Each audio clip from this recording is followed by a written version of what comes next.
Okay, welcome America. Welcome Taylor Swift. Thank you, thank you. Yes, I've got it now. The phone should be away and we should be ready we're working on some practice inverse trig. So hopefully you watched the video. Sorry, my voice is, I need to get a drink. I'm not coughing into this mic. Yes, come on in, I'm sorry, yes. So you can just put it on my desk, it's good. All right, and also it's 500 degrees in here. What was I saying? We're going to do some inverse trig practice. Hopefully you watched the video on restricting the range of these inverse functions because we need to make sure that the inverses are functions, so we have to restrict the range. So the range is restricted differently for some of the different trig functions. So we'll start with sine, okay? So whenever you see these arc sine, you might see it written arc sine or sine with a -1. Up until now, like in geometry, you always saw it with sine of -1. And now you'll see it more frequently written as arc sine, but it's the same thing. So they're interchangeable. So if we're trying to find the arc sine of 1/2, we're basically working backwards. We're using the unit circle, so you have to know the unit circle to do these. If you don't know the unit circle, then you can't work backwards on the unit circle. So we go ahead and we restrict the range first because the range of this inverse sine function is from -π/2 to π/2. Okay, so it's somewhere in here. And we do that because we're trying to figure out, one more, okay. So what angle, and it's positive, so it's definitely going to be in the first quadrant. What angle has a sine value of 1/2? So the sine of π/6 equals 1/2, right? From the unit circle. Okay, so now they're saying what's the inverse sine of 1/2? So we have to figure out which angle they're asking for. So we would go to here, we would say the sine is positive. That means it's going to be in the first quadrant and not the second quadrant. Those are our two options. If it was negative, then it would be in the second quadrant because y is going down is negative, but it's positive. And we know that's going to be π/6. Because the sine of π/6 is 1/2. So that's just π/6. Done, that's it. Our cosine. Cosine, any questions on the first one? The range is restricted differently for the cosine because the cosine is an even function. So we have to restrict it from 0 to pi. So we're in quadrant 1 or quadrant 2. We're dealing with x values. So first of all, we've got a negative value. So what quadrant is that going to be in? Where is the x going to be negative? Second quadrant, right? It's going to be over here. Which angle has a cosine of -1/2? 2/3. Because that's the x distance. The x distance, that's got the short x distance, which makes it a tall angle. So that's one of the angles that has a denominator of a 3, and that is 1π/3, 2π/3. So that's 2π/3. You guys check my work. Last thing I need is a mistake in my video. Tangent.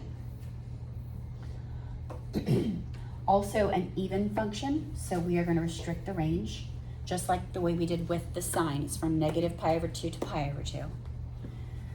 Where is the tangent going to be negative? In the first quadrant or the fourth quadrant? Fourth quadrant. -1 tells us what? 2π/4? Yeah, it's going to be one of those middle angles where the x distance and the y distance is the same because the tangent sine over cosine. And when those values are the same and you put them over each other, you get a 1 or a -1. So that's going to be -π/4.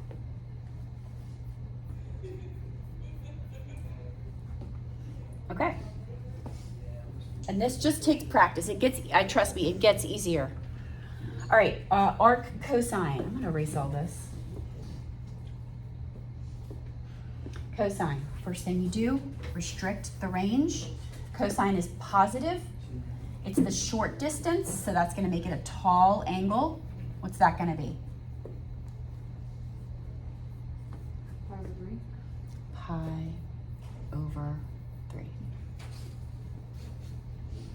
Okay, that's loud. Okay, sine, number 7. I don't like drawing over other things, but it's fine. Do it right here. Restrict the range. Negative, which means it's going to be in the 4th quadrant. So what angle gives us a sine value of negative root 3 over 2? Now we have to be careful because we have to say this not using the unit circle. We have to say it in terms of between negative pi over 2 and pi over 2. So normally we would say, good job, Cheryl. We would say, well, that's clearly a tall angle. Okay, it's going to be down here. And on the unit circle, we would say that's 5 pi over 3. However, 5 pi over 3 is not between negative pi over 2 and positive pi over 2.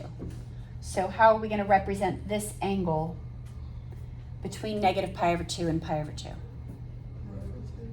The one right there, is that negative pi over 2? Yes. Okay. It's from negative pi over 2 to pi over 2. Okay. Normally, on the unit circle, we would say this is 5 pi over 3.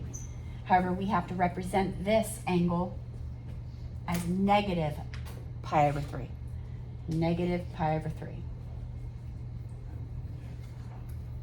So just make sure when you're working in the, really it's the 3rd and 4th quadrant, that you,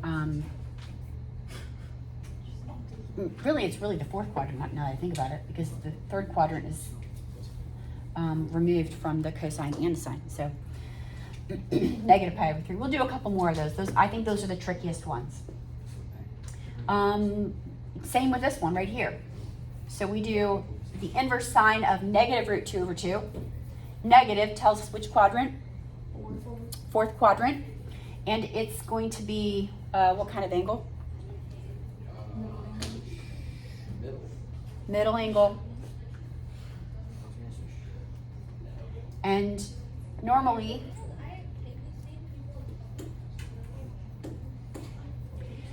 that would be 7 pi over 4 on the unit circle, but how are we going to represent it here?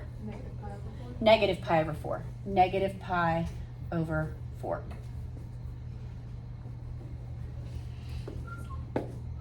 Tangent. And I'm going in the weird order, but I just think this is a better way to go. So number 3, tangent, restrict the range. Positive, so it's in the 1st quadrant. Root 3 over 3. And we have these memorized. We have these memorized. Which angle is that for tangent? It is the short angle. Short angle is what? Pi over 6. Come on, man. That's too easy. Okay. Again, tangent. Restricting exactly the same way. Tangent of 0.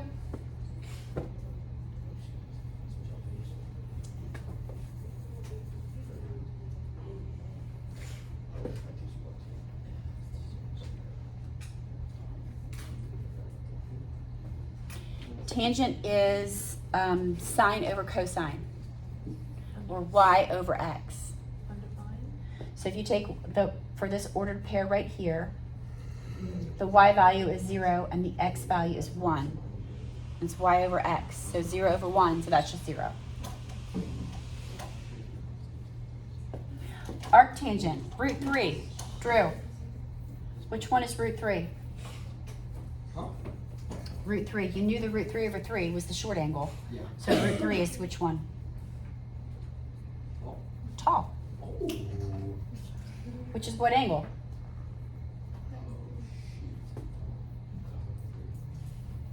feel like we're getting this. Things are happening. Let's go down to number 5. This is where I started my last video, and that's okay. We'll just do the same problems. But these are good ones. So now we've got tangent, restrict, negative, which tells us which quadrant. Fourth quadrant. Root 3 tells us which angle is it, tall or short? Tall. How are we going to represent that? Between negative pi over 2 and pi over 2.